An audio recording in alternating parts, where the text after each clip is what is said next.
Once I read the life story of a Russian diplomat who lived during the time of Stalin and belonged to the very rich upper class of the Russian society.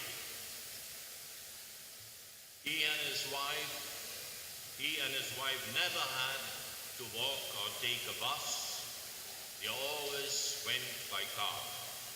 They always ate the best food. They drank the most expensive drinks. They wore the latest clothes. They swam at every fashionable beach.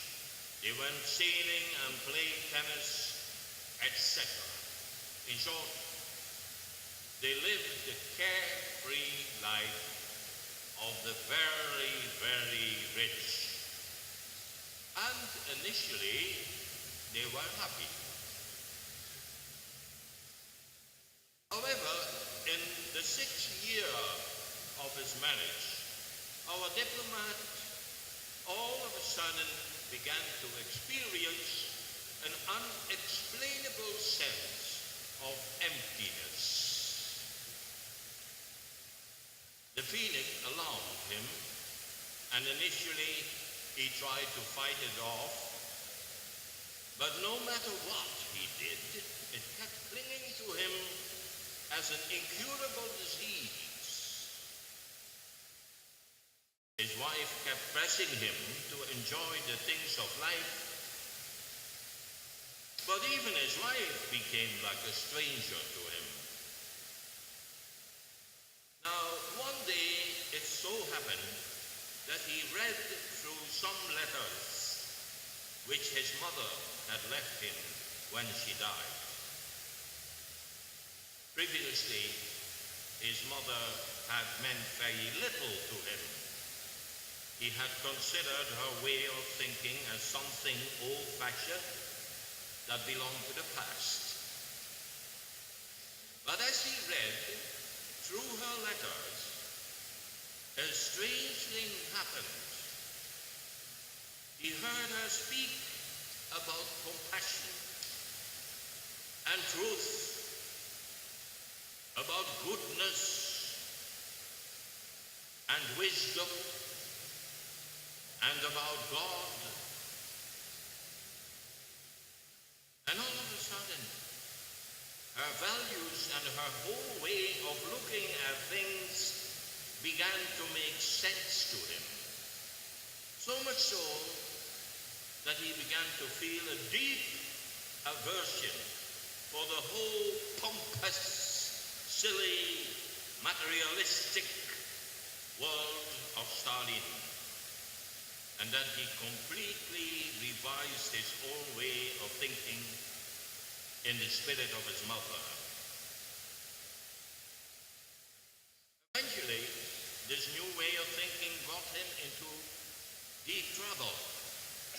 He felt the duty to save an innocent man from the power of the secret police, and in the end, he landed in prison himself. And there he was. He had lost everything. His wife, his money, his reputation, his future career, his friends.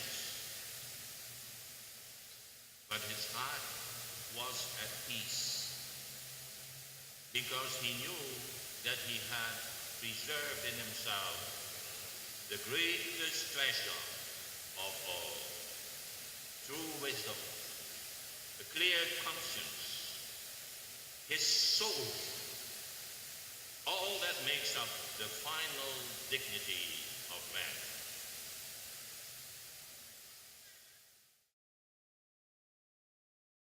Dear friends, King Solomon,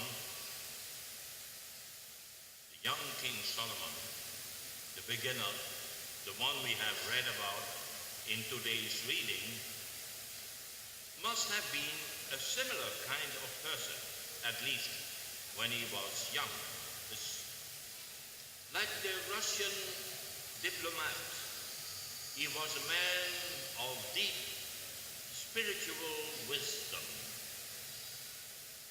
When God appears to him in a dream and says to him, ask anything you want and I will give it to you, he does not ask victory over all his enemies.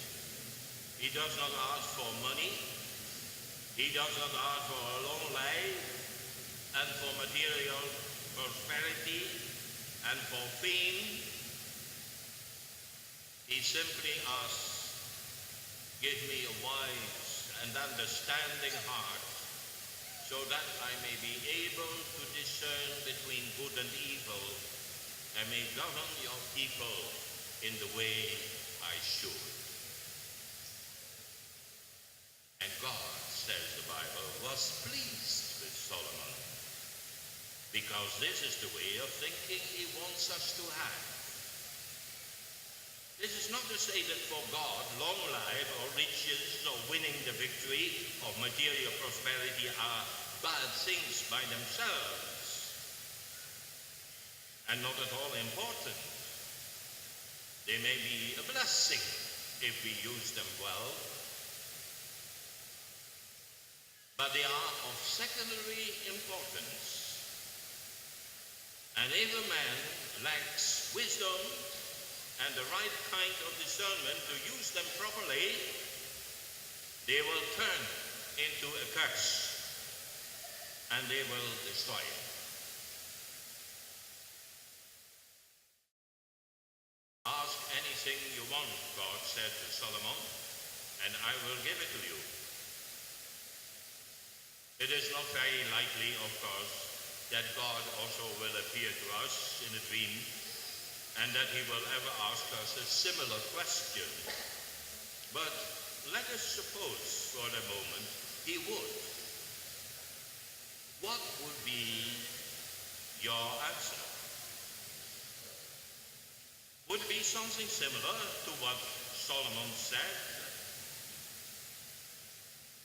What would we present to God if he appeared to us with that question as the very first thing on the list of our priorities? Even by the light of our natural wisdom, we should understand already that our well-being is not merely dependent on material things, on the food we eat, on physical health, or the state of our bank account, neither on fame or political power, or the first place in the Olympic Games, or to be the first one in the contest for the Singapore Idol. Not even the love of our fellow beings can really fulfill the deepest need of our human hearts. Wisdom should tell us that there is a deeper craving, a deeper hunger and thirst in our heart that can only be filled by something higher and deeper.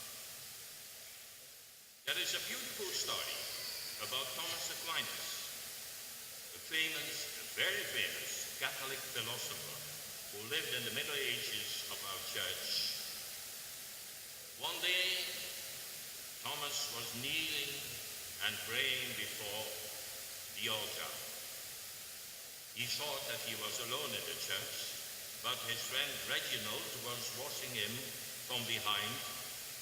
And later on, this Reginald swore under oath that he saw and heard a voice coming from the mouth of Christ on the crucifix and saying, Thomas, you have spoken so well of me that now you may ask me whatever you like. What would you like me to give to you as your reward? And what did Thomas say? He simply replied, the only thing I want, Lord, is you. The only thing I want, Lord, is you. Thomas was a wise man who knew that what really matters in life The only thing needed, the pearl and the hidden treasure in the field, is after all not money, or long life, or good health, or knowledge, or fame, or whatever else may come to your mind, but first of all, God. May God help us always to bear that in mind and to live accordingly.